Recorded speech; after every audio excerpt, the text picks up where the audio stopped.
पुण्यातून Swargate ST depot बस संदर्भातली महत्त्वाची बातमी आहे। एसटी बस डेपोमध्ये खासगी एजंट्स, तृतीयपंथी आणि ऑटो रिक्षांचा त्रास वाढलेला आहे। पोलिसांनी त्यांच्यावर कारवाई करावी याबाबतचं पत्र स्वारगेट आगार व्यवस्थापकांनी पोलिसांना दिलेलं होतं।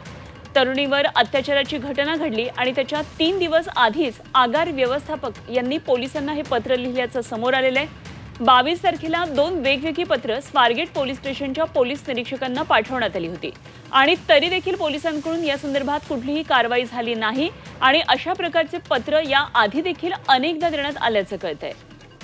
आणि या संदर्भात आणखी माहिती जाणून घेऊया। आमचे पुण्यातले प्रतिनिधी अरुण मेहत्रे आपल्या बरोबर थेट जोडले गेलेत। अरुण, स्वारगेट एसटी डेपोमध्ये खासगी एजंट्स, तृतीयपंथी ऑटो रिक्षांचा त्रास वाढला असल्याचं पत्र पोलिसांना दिलं गेलेलं होतं, मात्र पोलिसांनी याकडे दुर्लक्ष केल्याचं कळतंय। यातला महत्त्वाचा भाग म्हणजे की हे पत्र 22 तारखेला दिलं गेलं होतं आणि त्यानंतर 3 दिवसांनी स्वारगेट एसटी स्थानकामध्ये एका तरुणीवरती अत्याचाराची घटना घडली। त्यामुळे पोलिसांना या एसटी स्टँड परिसरामध्ये काय चालतं, किती लोकांना बाहेरच्या एजंटचा त्रास होतो, ऑटो रिक्षा कशा तिथे कसा वावर आहे, या सगळ्याची कल्पना आहे।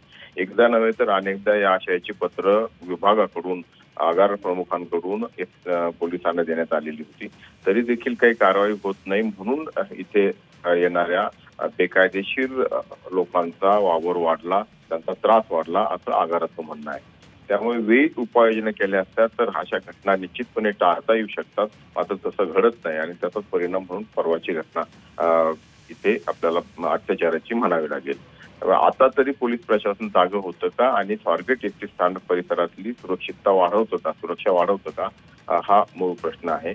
स्वारगेट एसटी स्थानकामध्ये सुरक्षा, त्यांचं स्वतःचे सुरक्षा रक्षक आहेत, मात्र त्यांची संख्या अतिशय चोकडी आहे, कमी आहे आणि ते या लोकांवरती कारवाई करू शकत नाही। कारवाई करण्याचा अधिकार हा पोलिसांना असल्याचं त्या पत्रामध्ये नमूद करण्यात आलंय, मात्र पोलीस कारवाई करत नसल्याचं पुन्हा एकदा या ठिकाणी निष्पन्न झालं। खरं, एखादी दुर्दैवी घटना घडल्यानंतरच प्रशासनाला जाग येते, मात्र आता तरी जाग येते आहे का? आणि स्वारगेट सारखी सुरक्षा व्यवस्था इतर ठिकाणी सुद्धा, राज्यातल्या इतर एसटी स्टँड्सवर सुद्धा वाढवावी, खरं तर अशी अपेक्षा आहे। अरुण, धन्यवाद दिलेल्या या सगळ्या सविस्तर माहितीसाठी।